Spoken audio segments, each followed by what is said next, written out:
Today we have gathered here for the CME on the recent advances in oncology. So we have our esteemed speakers, Dr. Mansi Shah madam. She is medical oncologist at Shelby Hospital. Dr. Pushpendra Hirapara sir, medical oncologist at Shelby Hospital, and Dr. Viral Patel sir, we know him. He is surgical oncologist at HCG Hospital. So we will not wasting our time. We will start with the sessions. First lecture will be by Dr. Viral Patel sir on fertility preserving management in gynecological cancers. So he is well known for this subject, and I just welcome you, sir. Please. Thank you. Thank you, Ashish bhai, for introduction. So definitely, thank you for being over here. I think we have very few people, but yeah, definitely we will enjoy this session. And we have many more PGs, might be because of Dr. Ashish. So I will thank all of you, and definitely we will focus on your doubts mainly, so that whatever doubts you can ask, right?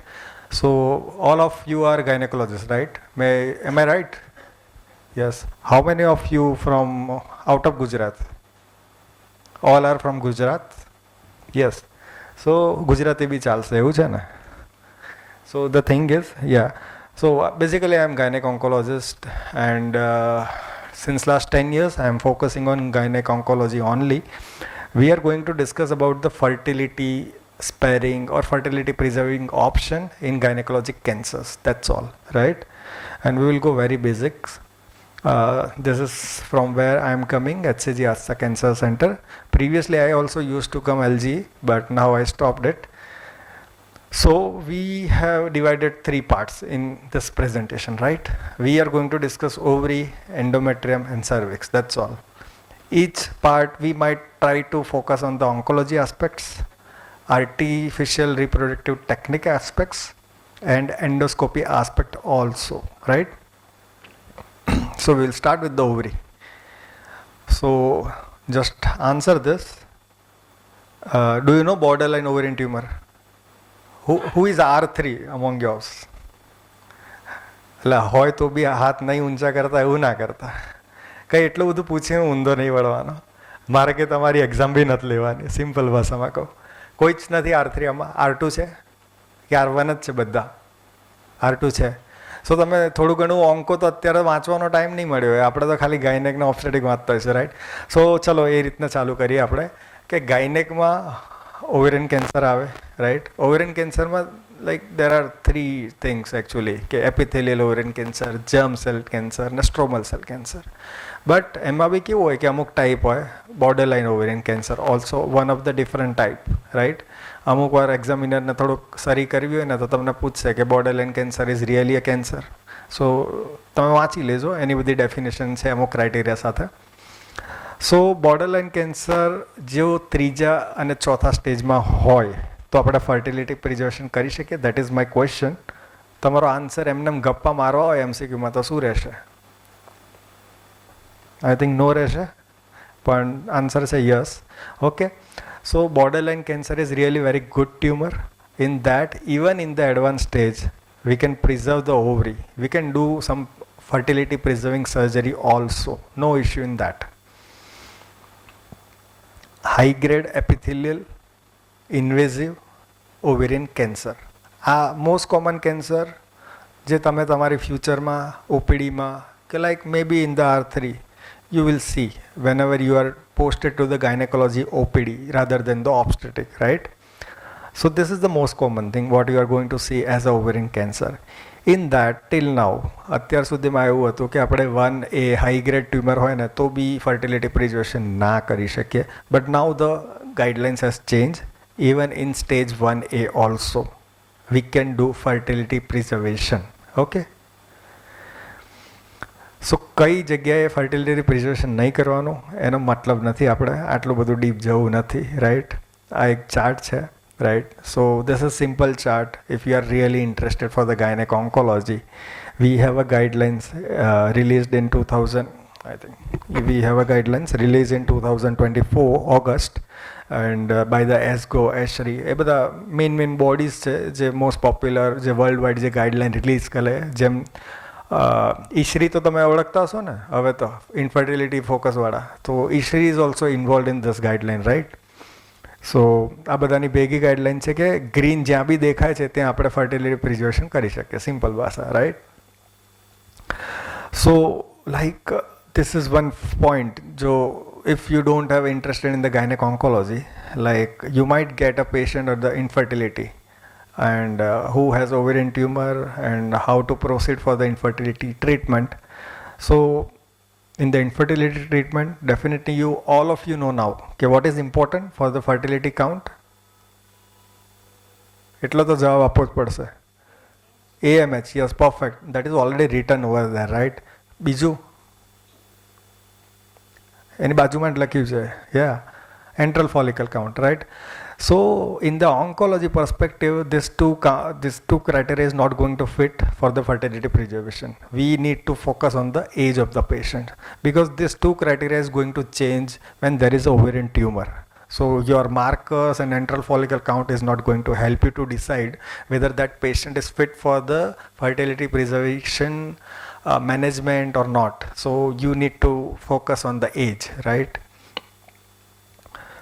So generally like we have common questions in our OPD જે તમને કદાચ ફ્યુચરમાં થાય તો ખાલી સાંભળી લો કે આપણે ધારો કે ઓવેરિયન કેન્સરવાળું કે ઓવેરિયન ટ્યુમરવાળું પેશન્ટ આવ્યું ઓપીડીમાં તો પહેલાં જ એમ્બ્રિયો કે ઓવમ પિકઅપ કરીને એને ફ્રોઝન કરી દઈએ કે સર્જરી પછી કરી દઈએ. So generally guideline says do the surgery, take a neoplasm out, confirm the histology એટલે કે હિસ્ટોપેથોલોજી રિપોર્ટ, અને પછી જ તમે કોલ લો કે આના એમ્બ્રિયો પ્રિઝર્વ કરવા છે કે ઓવસાઇટ પ્રિઝર્વ કરવા છે. કારણ કે એમ તમારી પાસે હિસ્ટોલોજી હશે ને તો then you will take a proper decision. So that's why you need to do a surgery first and then take a call of the fertility preservation. In that also you might need to do a ovarian preservation. 2-stage surgery might be required, but that we need to counsel our patients, right? So we will go next. In the advanced stage borderline ovarian tumor, stage 3, stage 4, definitely we can stimulate the ovary. No harm in giving the hormones. And even in the BRCA1 and 2 positive patients, definitely we can do the stimulation. Again, that is proven by the guidelines, nothing like no contraindication, simple terms, right? So ovarian stimulation in recurrence થયું હોય કોઈ ovarian tumor વાળા patient ને, તો in that also provided there is a borderline tumor we can do the stimulation. sex cord tumor હોય તો ના કરાય. So endoscopy, if you have an interest for the endoscopy, this slide is for you. કે ધારો કે we have a patient of 32-year-old and she has a suspicious borderline ovarian tumor on the MRI and she has a bilateral tumor. So what we will do in the endoscopy when we'll put the scope inside the abdomen, right? So we have two options, whether we can do the cystectomy on the both side or we can do the complete ovarian tumor removal on the highly bad side, and whichever side is the good ovary, that side we can do the cystectomy. That we can do, right? Here already I have explained both the option, but the preferred option is whichever is the bad side, remove the whole ovary, and the good ovary which has a less suspicious for the cancer, that we will do the cystectomy. So that is the preferred approach. Otherwise, if you do the bilateral side cystectomy also, that is also fine. Now coming to the uterus, endometrium. So again, this criteria I'm not going to go much in the detail, but when can we do the fertility preservation thing in the endometrial cancer? We have a specific criteria for that. If grade is 1, if there is a simple endometrial type, no myometrial invasion on the MRI, and limited to the uterus, no mets, that time we can do this, right? So how can we do the medical management of the endometrial cancer? Just for the sake of your exam, we can give the medroxyprogesterone or magistral acetate, but magistral acetate is good. We can give 160 to 320 milligram per day, and additionally we can put the Mirena also for that patient. And in that way we can do the medical management for the endometrial cancer patients. But how to select patients? this first slide. It must be grade 1, it must be endometrial type histology. Histology should be proven by the oncopathologist. MRI should be done, and when uterus, the tumor should not go in the myometrium and should not be metastatized. That time definitely we can do that. Last two need not to give for the exam. That is more little advanced genetic and molecular markers. So here now we will go for the patient selection. So how to do the patient selection? As already we discussed in the ovary, okay, there is no proper criteria to select the patient, as in the infertility what we are doing, AMH and antral follicle count.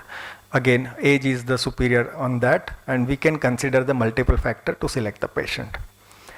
Again, sometimes some people might say, if you are doing the hysteroscopy ma what we will inject? NS or something else? Anyone? Hysteroscopy થાય છે, right? LG માં. So તમે શું નાખો છો uterus માં? NS કે something else?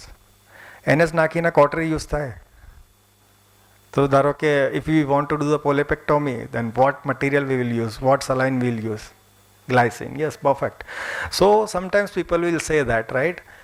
When you do hysteroscopy, the fluid what we inject inside the uterus, it will spread the tumor tissue inside the abdomen, because we have a continuous pathway from the uterus to fallopian tube. Fallopian tube will directly open in the peritoneal cavity. So that was the thought before, but now we have a guidelines.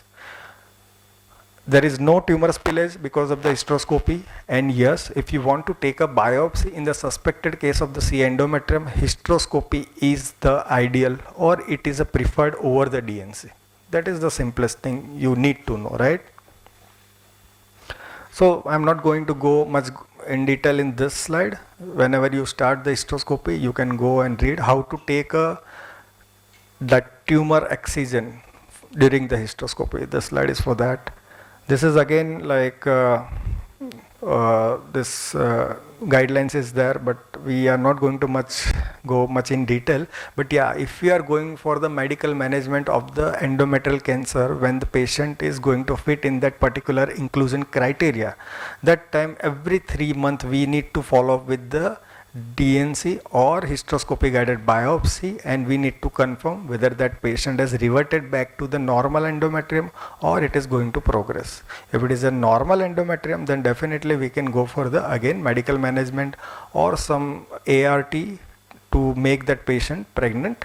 And if it is not going to revert back to the normal endometrium, then definitely we need to counsel that patient for the surgical management.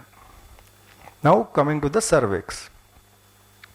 So cervix, there are two types, just for the sake of your knowledge. Currently we have divided in the cervix in the two major category. All of you know, right? The main cause of cervical cancer is? The main cause of cervical cancer is? Yes, HPV virus, right? How much percentage of the cervical cancer is because of the HPV virus infection? Any guess? Yes? Anyone else? Yes. In the ChatGPT or WHO website, you can check 99% of the cervical cancer is because of HPV virus. That is the only cause. આપણે છે ને બહુ બધા કોઝેટિવ factor ગોખવાની જરૂર નથી. જો કોઈક ભૂલમાં એક્ઝામિનર એવું લખી દે કે what is the cause of cervical cancer, એક જ reason HPV virus infection. But હા, કોઈ એવું પૂછી લે કે what is the risk factor for the cervical cancer, તો પછી મલ્ટિપલ તમારા મગજમાં જે આવે ને બધું જ લખજો તમે. Like multiple sexual partner, early sexual intercourse, bad hygiene, that whatever, everything, right?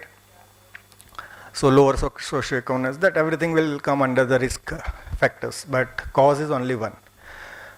So cervical cancer is divided among major two category, HPV dependent and HPV independent cervical cancer. So if you want to go for the fertility preservation in cervical cancer, then this is must. It must be HPV dependent or HPV associated cervical cancer, right? squamous cell or adenocarcinoma, whatever, right? So that is must. So this again, I am skipping this slide. Yeah, this is for the person who is interested for the fertility. So if you will get some patient in your OPD and she has a cervical cancer, how will you retrieve the ovum? So ovum must, generally you know, right, from where you will retrieve the ovum, transvaginally or transabdominally? The most common technique, transvaginal, right? Most of the time you will see that, okay, everyone will do like from the transvaginal easily, because ovary will be just beside that apex of the vault. But in this cervical cancer, you need to do the transabdominal approach, because that might be, they say, because of the cervical cancer, tumor will be there inside the vault. So we must use the transabdominal approach for the ovum pickup whenever there is a cervical cancer.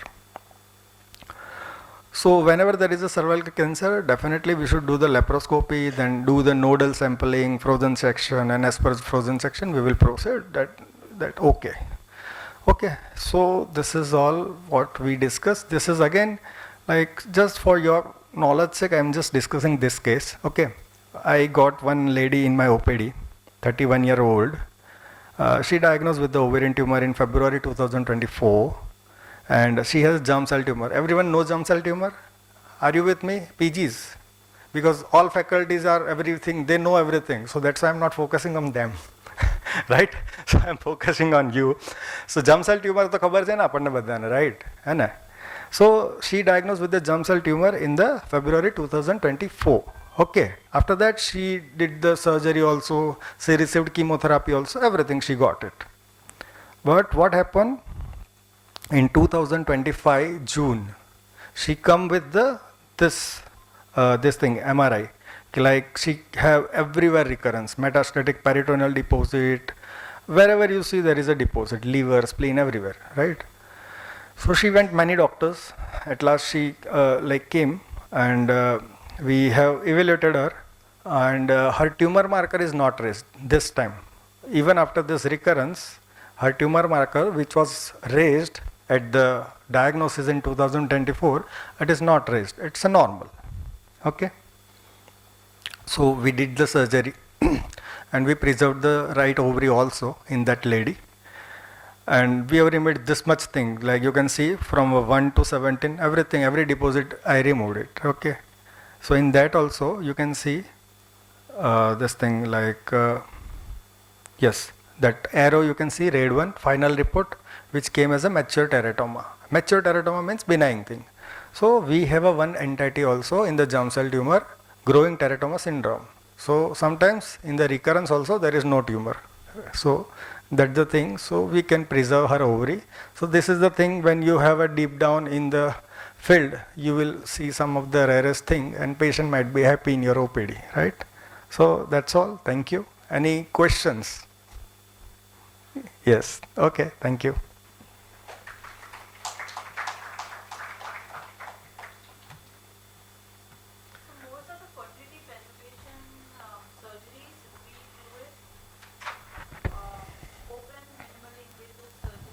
Madam, cervix generally open we prefer. Okay.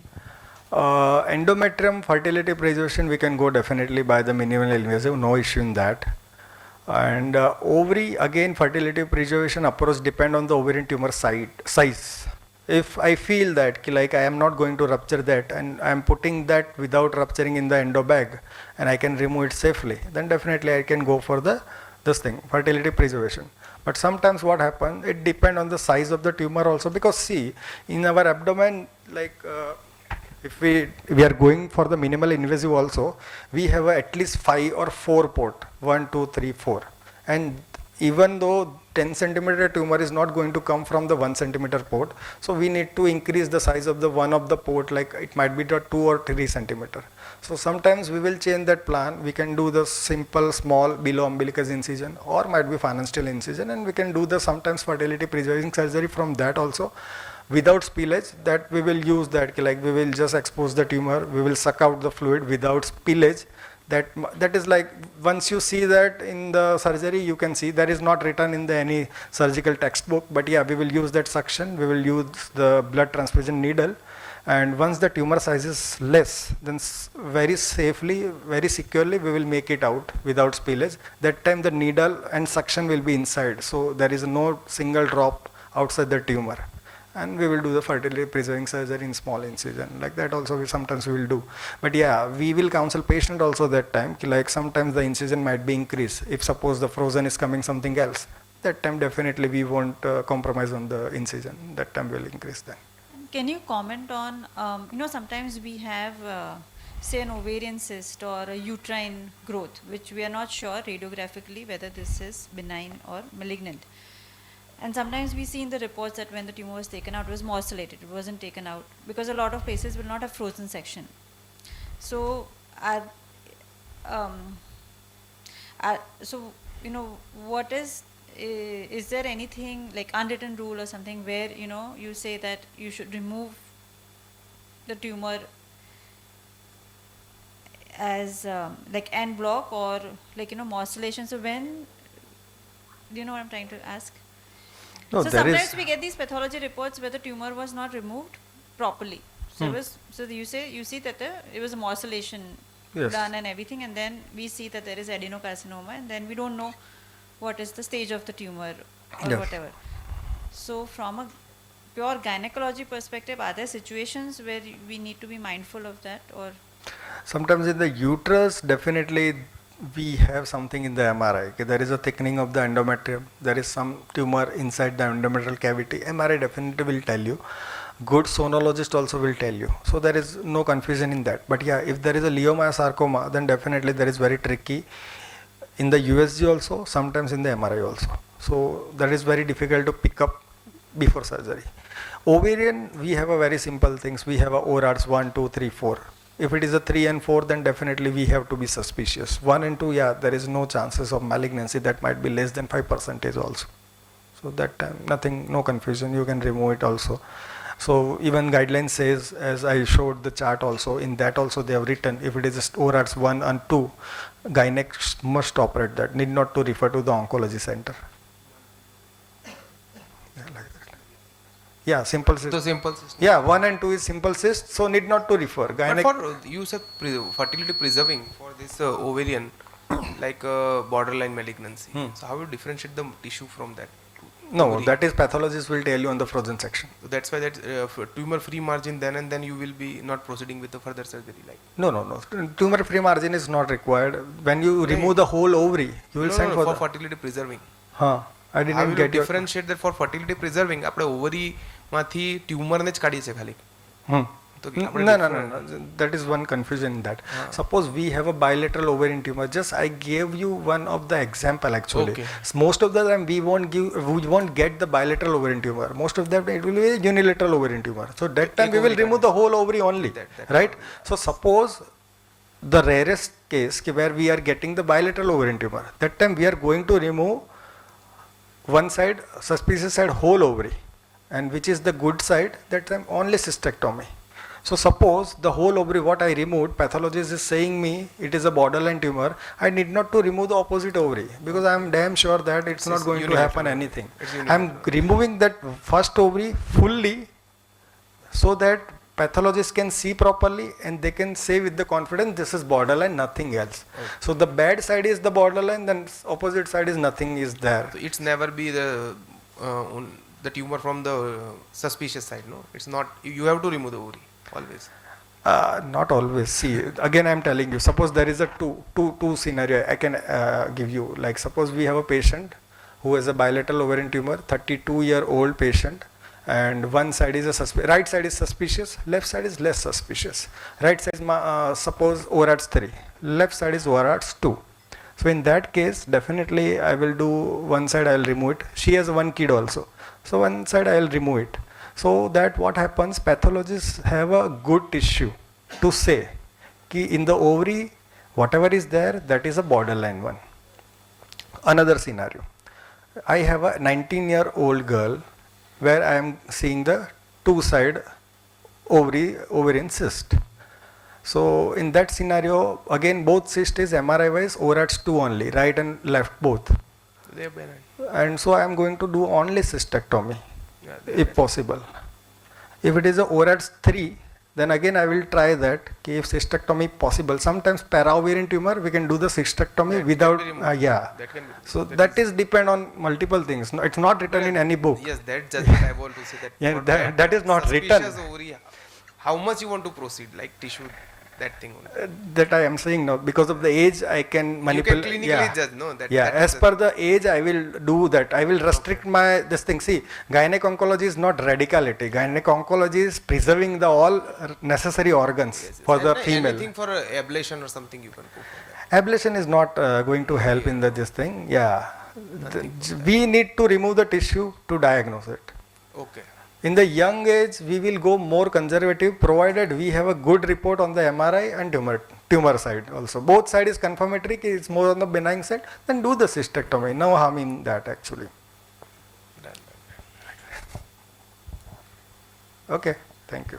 Thank you, Viral bhai, for such a insightful lecture. I'll ask Vijay sir to just felicitate Viral sir.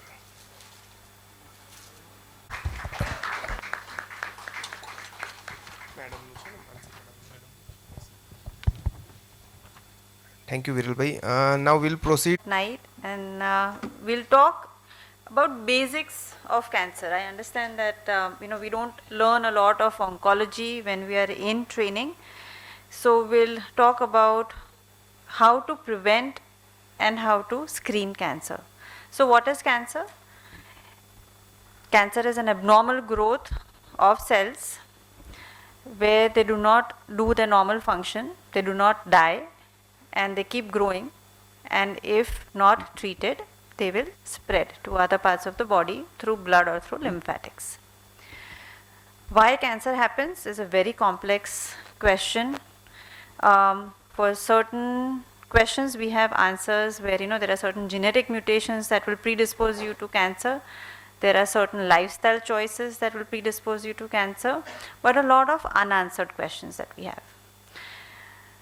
So today we are just going to focus on prevention and early detection. These are the list of common cancers. In women, breast cancer, lip oral, that is regional because of tobacco use, and cervix. These are the three common cancers, particularly in our state. For men, again, lip, oral, lung, stomach, colorectal, we have prostate, depending on age. And so these are the slides, but I'll just kind of go off protocol and not talk about slides. So how many of us think that cancer is preventable? Is cancer preventable? Yes? Raise of hands. So a lot of cancers are preventable. One, so if we have to list cancers that are caused by lifestyle, right? By lifestyle I mean obesity, increasing risk of cancer, alcohol, increasing risk of cancer, tobacco, increasing risk of cancer. So just obesity, what cancers are more in obese people? Anybody? So endometrium, breast, colon, some say RCC, some renal cancers, right? So these are obesity related. What cancers are caused by alcohol? What? Liver, GI, correct? Correct. So liver, GI, GE junction, stomach. What cancers are at an increased risk in smokers? Lung, cervix, RCC, okay, bladder, correct. So right, so you have your answer. Oral cavity and upper esophagus. So right, if you don't do any of these things, you can prevent these many cancers. So many cancers we can prevent, right? So when we counsel healthy people, we don't, so all these things, if you are not obese, if you don't smoke, you don't drink alcohol or drink in moderation in states where it is allowed, you will prevent these cancers, you will decrease the risk of these cancers by a substantial proportion. You will also have a healthy life because you won't die of heart attack, strokes, diabetes, uncontrolled hypertension, right? So all these are other benefits. Stress, all of us would have cancer. Then infections, right? There are certain infections which cause cancer. So we heard about HPV causing cervical cancer. There are certain strains of HPV virus which is going to cause an increased risk for cancer. You can read about them. Hepatitis B increases risk for liver cancer. There are a lot of non-alcoholic, non-viral liver cancers. You know what they are caused by?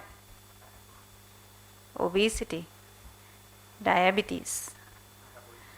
So metabolic diseases causing liver cancer, we are seeing a lot of them. So this is all lifestyle, sedentary lifestyle, everything. So if we have to take a take-home message, how much should we exercise? How much should we exercise? 30 minutes per day, minimum 5 days a week, or 160 or 200 minutes a week. So 150 minutes a week. At least moderate intensity exercises which increases your heart rate. Okay? Not simple walking on the phone, going out and then eating whatever is there. બહાર બધા પાક્સ નહીં બહાર બધા ખાવાના હોય ને એવું નહીં.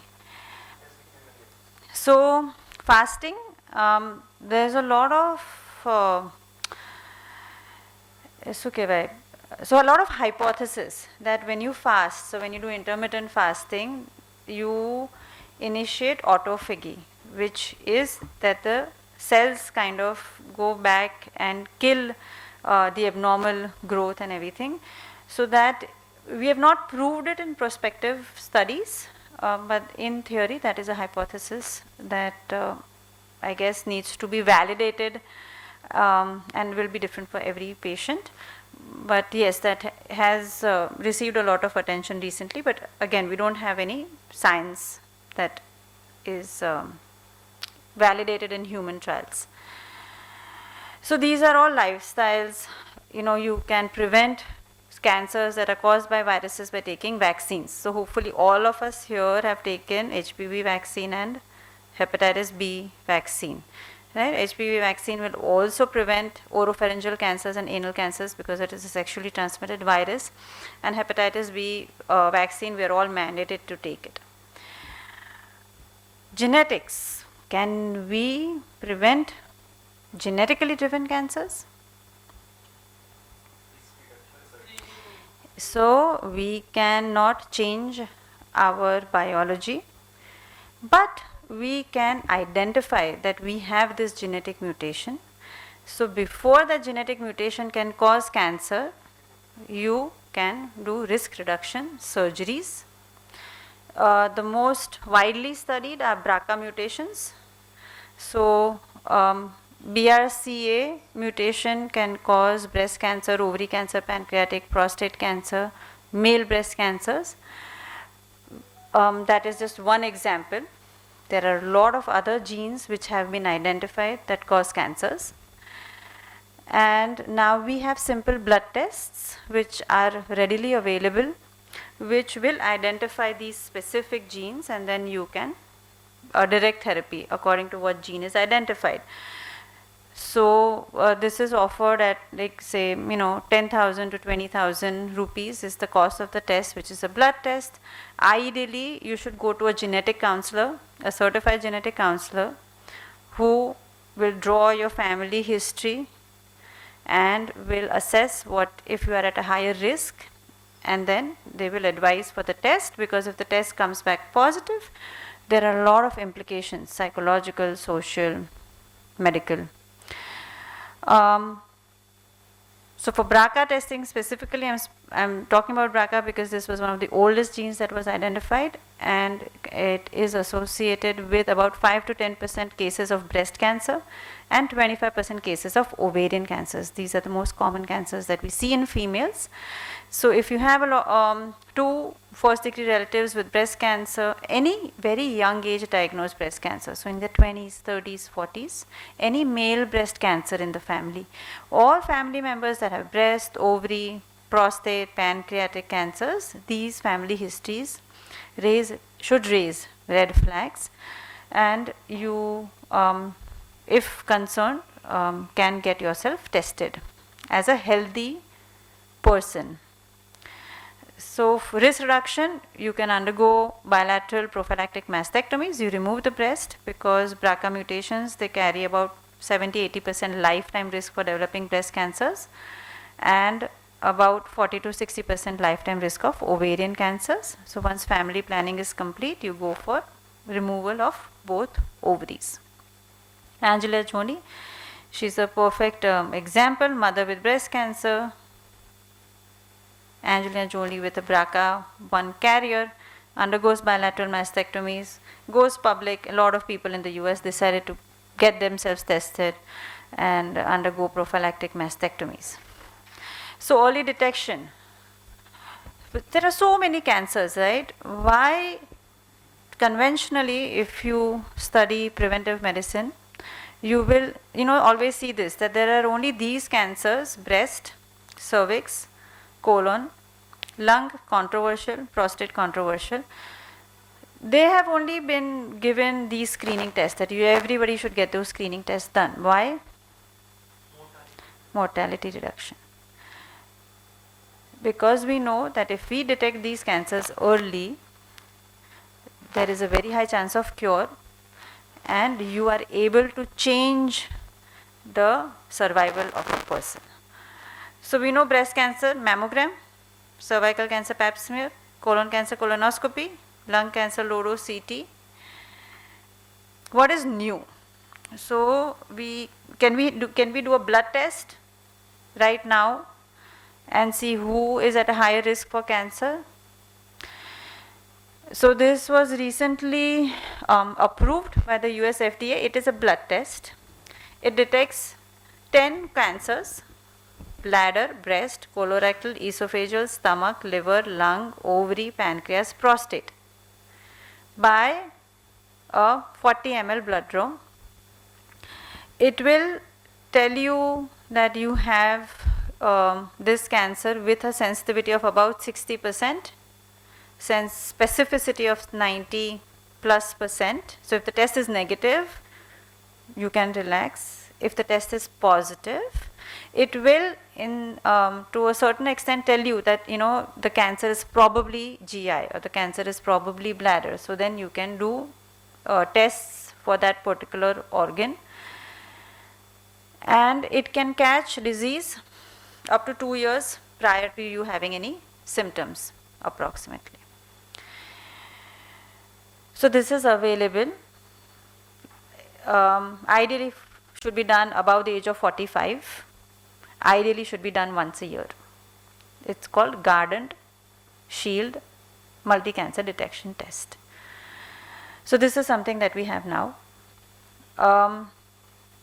Cervical cancer screening, we know that we should ideally get it done starting at the age of 21, every 5 years, if you're doing the PAP and the HPV testing concurrently. And there is also something called an M strip. This is an Indian test. So for all of my friends, they don't want to get pap smear because it is painful. All of them have had kids, but they don't want to do pap smear because it is painful, right? So this is the mentality. So you have an M strip. It's basically a strip. You put it on your sanitary napkin, menstrual blood, day 1, day 2, when there is heavy flow, because there will be some shedding of the virus and tumor cells. And if the M strip test is positive, then there is a very high chance that you have cervical cancer, and so you should go to a doctor. This is available on Amazon. You can do it at home. Okay. So this is the M strip. This is new for breast cancer screening. breast cancer, we know the earliest symptom, by the time a patient has some symptom of breast cancer, most likely it is a painless lump. Patient says pain ho raha hai, तो then we are relaxed. We are like, okay, cancer to very high, less chance. Patient says, doesn't pain, lump has been there, gradually increasing, we all start worrying about it. Nipple discharge, skin change. So these are all some of the common symptoms. But by the time a patient has a symptom of cancer, what stage it is? 2. At least 2 centimeters.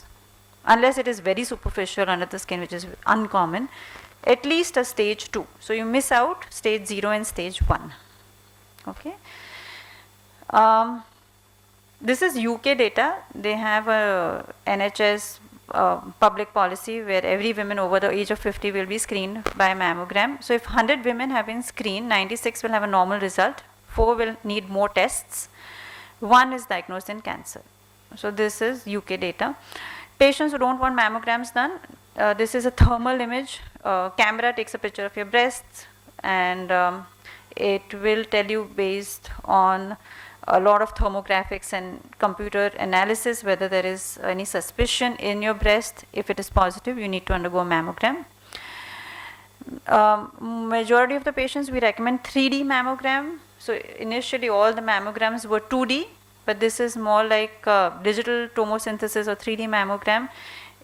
What happens in dense breasts, or sometimes if the tumor is very small and there's overlapping breast tissue, the 2D mammograms will not differentiate. 3D mammogram basically gives you a 3D picture and better. So less false positives and less false negatives, less biopsies, less stress. This is available in a lot of centers in Ahmedabad. So if you're getting a mammogram, at least ask for a 3D mammogram. Contrast enhanced mammography for specific patients who need MRIs for dense breasts. This is an alternative. It is easy to do a CT guided biopsy if it is positive. MRI guided biopsy is not available except for in one place in Delhi. So they inject contrast and do the mammogram. So this is also available. When to start? In India there are no guidelines. We say start at the age of 40, arbitrary number. Because less than 40 mammograms are very difficult to read, dense breasts. Colon cancer screening, everybody knows colonoscopy is the gold standard. Again, if you don't want to undergo an invasive test, there is something called a FIT test, fecal immunohistochemical test. Same thing, take stool guac, you test your stool with the kit. If there is hemoglobin in it, it will pick it up, and you will know that you need to undergo colonoscopy because it can be because of polyp or ulcer or cancer. Sensitivity depends on the stage. For stage 2 and 3, 80 to 100% sensitivity. For stage 1, 70 to 80% sensitivity because not all stage tumors bleed a lot. And specificity of 90 to 95%. So these are all Amazon kits. M-strip, FIT kit, all easily accessible to people. Okay, so I'm going to stop here. One thing I just wanted to let everyone know, Cool Cap, it is something which is available to prevent chemo-induced hair loss.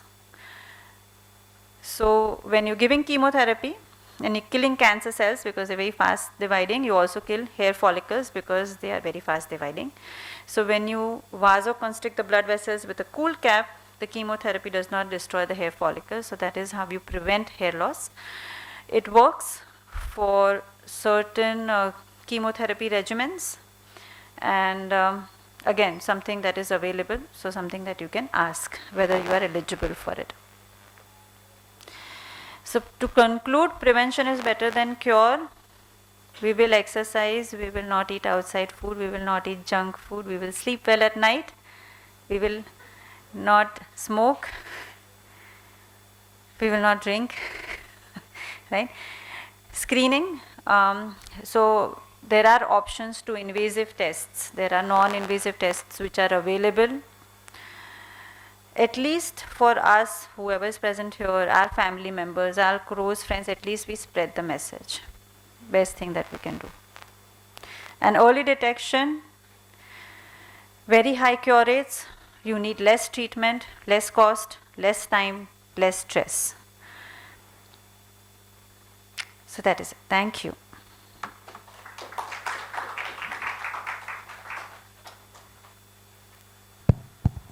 ખાધું ના છે.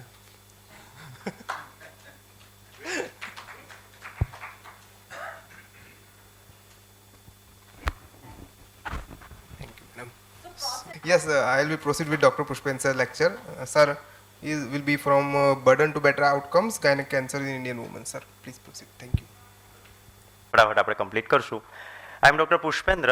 I did MD radiation oncology and practice for 9 years and then did medical oncology. Ma'am was my dissertation guide, so I am not definitely a gynec expert. But yes, my hobby is to read and update myself. So next 10-15 minutes we'll talk on the burden and how we have improved the outcomes in the gynecological cancers. This will be the outline. So first of all, I firmly believe that if we want to improve the outcome in the gynecological cancers, it starts from the gynecology clinic and not the oncology clinic, because you are the first person who sees the patients and definitely helps a lot in screening, in prevention, and definitely early detection. So and because from the symptom onset to the diagnosis, as much as we delay, there is deterioration in the outcome. So, and in India definitely we see lot of patients who are there in the advanced stage. This is a slide from Globacon 2022 data. If we talk about the India, around 14 lakhs new cancer cases, 9 lakh deaths and 32 lakhs the prevalent cases. If we talk about the female, the most common 3 cancers were breast, cervix uterine and the ovarian cancer. And not only that, they are also the leading cause of mortality in women. So if we talk about the epidemiology matrix, cervical cancer remains still the second most common cancer amongst the women in India. Ovarian cancer is now third. Endometrial cancer is seeing some epidemiological shift because, as ma'am said, there is change in the lifestyle. Globacon 2022 consensus says out of all global gynecological cancer burden, India accounts for around 20% of the cervical cancer deaths. So we have a huge number of cervical cancers. The next is, yeah, not only that, but we do have urban and rural disparities, because cervical cancer is high in the rural areas, whereas ovarian, endometrial, they are more common in the urban areas. And if we see the projections, they say the gynecological cancers in India will rise over around 13% by 2028. So this is the data from again Globacon 2022. Cervical cancers, second most common cancer after breast cancers, 1,27,000 new cases, 80,000 deaths, and contributing around 9% of all cancer cases. And India has the largest burden in the Asia, and majority of the 70% of the cases we see in the advanced stage, mostly 3 and 4. If we talk about the ovarian cancers, around 48,000 cases, which contributes around 3 to 4% of the cases. Deaths 33,000, or again 3 to 4% of all deaths. And this is the third most common cancers after breast and cervix uterine. The problem with the ovarian cancer is that majority of them have a vague GI symptoms, and they are mistaken for GI symptoms like early satiety, bloating, and again we see many of those, around 2/3 or 3/4 of the patients in the advanced stage 3 or 4. In India again it is a leading cause of death, and if we talk about the epidemiology here, our median age of diagnosis is 1 decade earlier than the global data. So in 50 to 54 years of age. In endometrial cancer, we are seeing the shift because of the urbanizations, the change in the lifestyle. 14,000 new cases, 4,000 death, around 1% of all cancers.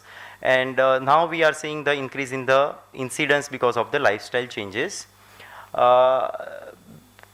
There are like obesity, metabolic syndromes, and insulin resistance, a high number of PCOS cases. These are the, and so basically red flag for you is postmenopausal bleed unless proven otherwise. You have to evaluate for the endometrial cancer. Here they are saying the infection driven cancers like cervical cancers are now on a decline, and the metabolic driven cancers like endometrial and ovarian are on the upsurge. So we do have gap between our outcomes versus the global data. If we see about the western cohort, the 5-year survival rate of cervical cancer is around 66 to 69%, but it would be around 50% for our cohorts. And similarly for ovarian cancers, it is 10 to 15% lower than the global data. And similarly for endometrial cancers, again 10 to 15%. Our country like India, developing countries, we do have our own challenges like limitations in the screening programs, late diagnosis, the heterogeneity in the availability of treatment across the region, the awareness gap. And they suggest some action points, how can we close this gap by vaccinations, early screenings, how can we strengthen the oncology infrastructure across the region or globe. So with this epidemiological data, now we'll shift on to the clinical side. So have we improved the outcomes of these gynecological cancers in last 1 decade or few years? Let's see. So I will not go too much into detail because madam have already said, but for us now in a gynecological cancers, apart from histopathology and IHC, we usually subject them to the genetic testing or tumor molecular profiling, and thereby we can have idea about their risk stratifications. Some of them will help us guiding the treatment, additional treatment, and by that improving the survival. So BRCA mutation testing, screening for the Lynch syndrome and HRD score. So these are things which we now routinely do in the gynecological cancer treatment algorithm. Why it matters? Because as ma'am said, 10 to 15% patients have hereditary component in breast cancers and around 20% in the ovarian cancers. And we usually read in pathology and that there are some hereditary cancer syndromes like hereditary breast and ovarian cancer syndromes and Lynch syndromes, which are associated, which are linked with the increased risk of this, some of the gynecological cancers. So we usually do two kind of testing. Either we test the tumor, which is called somatic testing, where we test acquired mutations, and then there will be a germline testing where we test it from the either blood or saliva, and we try to detect the hereditary syndrome. So presently our national guidelines also like ISMPO recommended the multi-gene NGS panel whenever applicable, and for larger rearrangements like BRCA, they also add the NGS plus MLPA, and definitely they all should have first genetic counseling and thereby thereafter the genetic testing. So now how these molecular tumor profiling and the targeted treatment has improved the outcome in the ovarian cancers. So there is something called PARP inhibitors. So basically when there is a DNA damage, there are multiple pathways. So one of the pathway is polyadiporibose inhibitors, polymerase inhibitors. So the BRCA is the gene which is implicated in the DNA repair pathway. Those who are BRCA deficient, they rely on the PARP enzymes. So if you block the PARP, there will be a synthetic lethality. Those cells have lost their capacity to repair because you also block the PARP. And that's how this drug has, there is a mechanism of action, and then how it has came into the clinical picture. So now we have a lot of trials, and all these trials, what they have shown is if patients are BRCA mutant or if they are HRD positive, their outcome is improved with the use of PARP inhibitors. So definitely the question will come, how they have improved the outcome. So if we talk about the pre-PARP era versus post-PARP era, the previous standard, I am talking about the advanced cancers. So usually there will be a surgery, then platinum-based chemotherapy, mostly towards the platin plus taxane. And in advanced stage, 70 to 80% of them will relapse in initial 2 to 3 years. The progression-free survival was in the tune of 8 to 12 months. Now with the additions of PARP inhibitors, whenever applicable, there is the maintenance phase with the additions of PARP inhibitor. So usually we subject them to the BRCA testing or HRD score, and those who are positive, we subject them to the PARP maintenance. So with these drugs, they have significantly reduced the recurrence risk in tune of 40 to 50%, and not only that, they have also improved the survival outcomes. So now the approach of all fits to one is not there. Do the tumor molecular profiling and treat the patients according to their tumor molecular pictures. And that, not that only, but they have also improved the survival. So at 7 years, initially the 5-year survival were in tune of 30 to 40%, which has improved now up to 50 to 60%. So 15 to 20% gain at 5 to 7 years with additions of these new drugs. But we do have our own challenges in India, like majority of the patients are present in the advanced stage. The BRCA and HRD testing are not universally available. Definitely they offer the durable remissions and improved survival, but these trials, they have a limited patients from the India or not at all. Our representatives were less, but definitely we are treating these patients over years, and we also find the benefit amongst our populations also. So our guidelines also recommend that. Few drugs now have a generics also, so accessibility is not issue, but definitely these still drugs are not there in some schemes. Now talk about the immunotherapy in the endometrial cancer. So we have moved from the chemo only to chemoimmunotherapy era. So before pre-immunotherapy era, usually in advanced or metastatic stage, carboplatin and taxanes were the standard of care. With that, we usually get 7 to 9 months of median PFS, and OS was probably 1 to 1.5 years or up to 2 years. The second lines, we have very limited options, only response rate into 10 to 15%. And though we know that the MSI high is one kind of the subgroup, they have a good prognosis, but still they were also chemo dependent. Now, after last few years, around 7 or years old, we have something called immunotherapy, which blocks some of immune checkpoints, and thereby it stimulates your own immune system, so that will try to take care of the cancer cells. So presently, there was a first called Ruby trial where they have tested this drug called dostarlimab, and they have shown the OS benefit. Now there are a few more drugs. So presently, the standard of care in advanced cases is chemo plus immunotherapy, and after few cycles, we keep them on the maintenance phase. So again, MMR testing by IHC or MSI testing by PCR is must for us. It's not only the biopsy or histopathology and IHC. We restratify them. The significant magnitude of benefit the dMMR population get with the addition of immunotherapy. The pMMR is the another subgroup. They also got some benefit. And so these are the approved drugs in the first line these days. And so basically whoever got the response, the important point is they are the durable responses, which was not there with the chemotherapy era. So the durability of response was limited with the chemotherapy, which now those who got the response have a durable response. So this will be the shift. Initially it was a cytotoxic era. Now the marker assessment is must. Molecular profiling is the routine. For ovarian cancers, PARP inhibitors had a huge change in the management.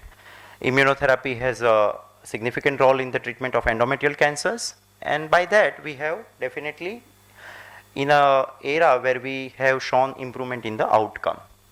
So, but we do have our own challenges in India, like referral delays or access which is heterogeneously available, not universally available, and definitely socio-economical barriers. With this, as a gynecologist, I again will re-emphasize on the fact that the improvement in the gynecological cancer outcome begins from gynecological clinic and not the oncology clinic. Thank you. So it should be a coordinated clinical care. Thank you. Thank you.